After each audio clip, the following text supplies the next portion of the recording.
Ever met someone who seemed entirely in control on the surface, and yet behind the scenes was quietly haunted by something nobody else knew? That was Roger Ebert, the critic who made movies his life. Yes, but also the man whose deepest obsessions came from the films he couldn't stop watching. Today we're diving into those films, the ones that captivated him, disturbed him, and changed him in ways that he could write about, but never fully escape. Because these weren't just reviews, they were reflections of something darker and more fragile. So buckle up, we're about to explore Roger Ebert's hidden cinematic passions. The Beautiful Madness, Herzog, Kinski, and the Price of Obsession. From early in his career, Ebert championed the wild, the strange, the daring.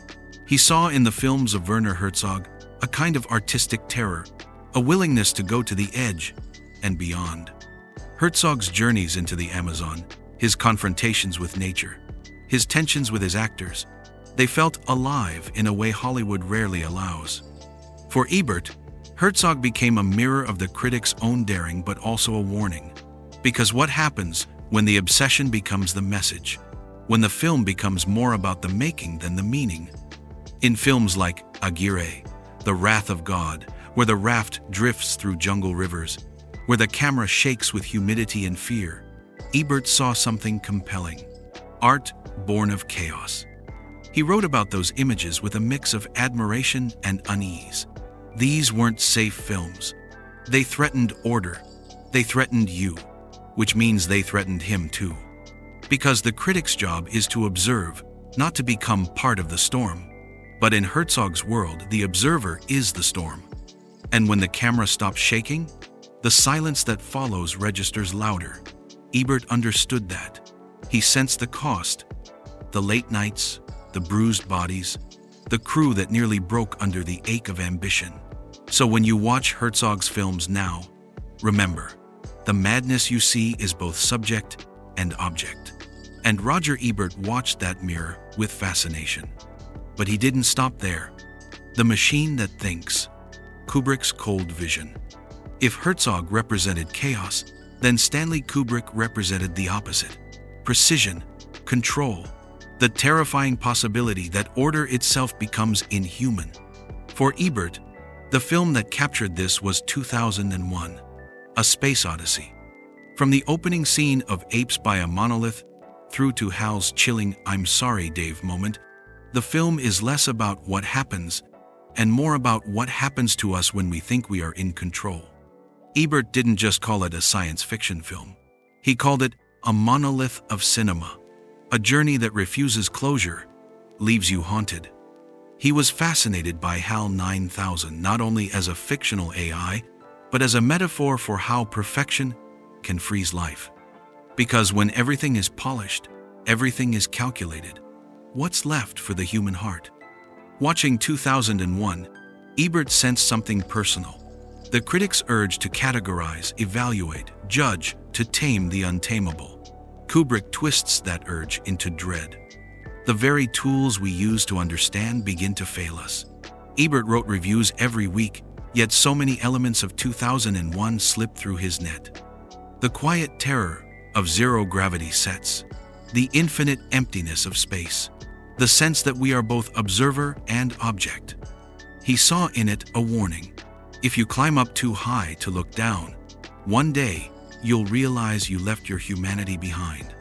And so, after immersing himself in the wild of Herzog and the order of Kubrick, he turned the lens back towards a film that dared to expose the critic himself. Raging Bull, The Man in the Mirror. In Raging Bull, Martin Scorsese and Robert De Niro crafted something more than a boxing film. They forged a brutal opera on self-destruction, rage, and regret. Ebert watched Jake LaMotta's rise and fall, the camera pounding like a fist, the black and white imagery making every sweat drop a scar. He recognized the violence in the ring as violence in the soul. Ebert himself knew struggle. He knew that critique isn't always comfortable. He knew the smell of ambition.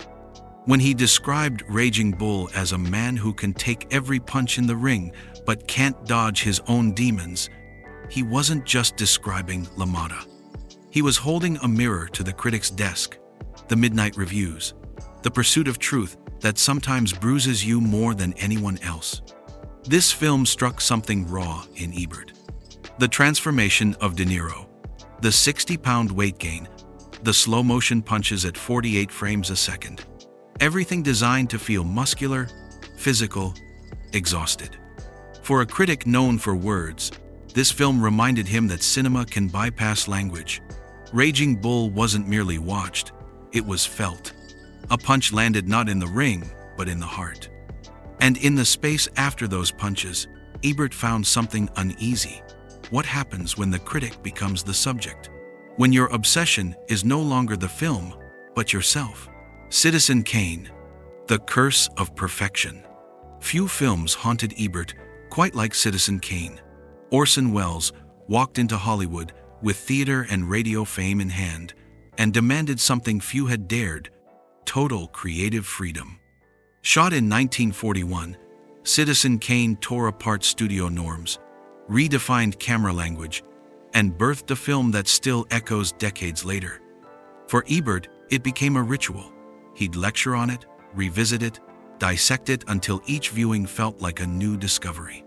He praised its architecture, the deep focus, the expressive lighting, the low shots that drilled through sets, and he loved its heart. Charles Foster Kane, magnate and myth, telling his life in fragments, never allowing us to know him fully. Ebert wrote that the film is inexhaustible. No matter how many times you see it, it reveals a fresh corridor in Kane's vast castle of regret. But for Ebert, it was also a warning. The man who builds Xanadu ends up alone. The critic who analyzes everything risks never participating. John Monks once asked, "Does the critic live in the world or outside it?" Ebert felt the tension in Citizen Kane, the creator who withdrew behind his own myth. And perhaps he sensed in himself a horror of that withdrawal. Citizen Kane taught Ebert that purity of vision can become isolation, that greatness often demands sacrifice, and that the critic who watches greatness might just miss the life it cost. Yet if Kane exposed perfection's price, Ebert found something else in the next film: a surrender. The Tree of Life, when the critic fell silent. In the contemplative sweep of The Tree of Life, Terrence Malick did not simply make a movie, he composed a poem. From the origins of the cosmos to the rough and tumble childhood of Jack O'Brien in 1950s Texas, this film unfolds in sunlit epochs and spiritual whispers. Ebert called it a prayer. Unlike any other film he'd reviewed, here the critic's voice had to soften. Dialogue was sparse. Meaning floated. His usual language of story, character, plot faltered. He listened instead of judged. He watched instead of declared. And in that watching he found something surprising: acceptance. The film folds time into memory, into heaven, into dust. Ebert, the man who dissected films, felt the pull of something else: awe. He wrote that all life is connected and seemed to mean it. The critic found himself not perched above the film, but within it. And for a moment, the review was not enough. He paused. He felt. The Tree of Life marked a turning point. The films that followed would not require him to know, to prove, to rate. They just asked him to be present. And that presence changed him. Tokyo Story. The Quiet Death of Time. If Malick slowed everything to a spiritual hum, Yasujiro Ozu slowed it to a whisper. In Tokyo Story, made in 1953, Ozu captures the gentle heartbreak of everyday life. An elderly couple visits their grown children in Tokyo, expecting warmth and finding polite distance. No explosions, no revelations, just quiet alienation, time sliding away. Ebert loved this film because it taught the critic something fundamental. Emotion isn't always dramatic. The hardest scenes aren't the loud ones, but the hushed ones. The moment when someone turns away rather than shouts, when the camera stays still rather than cuts, when the story ends not with closure but a bow of a head. He wrote that life itself is in no hurry. and Ozu mirrors that rhythm with aching precision. For Ebert, this hit close to home. A man who spent decades watching things move fast now realized the power of stillness. The critic, whose job was constant motion, found serenity in pause. And in that serenity, he found his end not as a failure, but as a chapter. Watching Tokyo Story, you sense time reclaiming its own.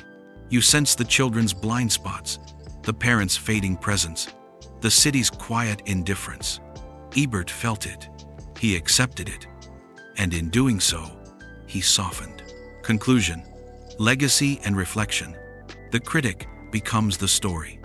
Looking back at these 6 films, the wild chaos of Herzog, the cold machine of Kubrick, the violent mirror of Scorsese, the mythic perfection of Wells, the spiritual surrender of Malick, and the silent time claim of Ozu, you can trace Roger Ebert's journey. The critic who started out to master movies ended up being mastered by them. He learned, art isn't just watched, it is lived. And sometimes, it lives you. Ebert's obsession was never about slamming thumbs up or down. It was about movement, from control to chaos, from action to reflection, from watching to being watched.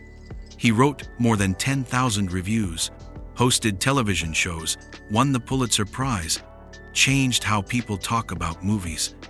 Wikipedia +1. But the core of his journey was less public. The critic who let cinema break him so he could rebuild himself on different terms.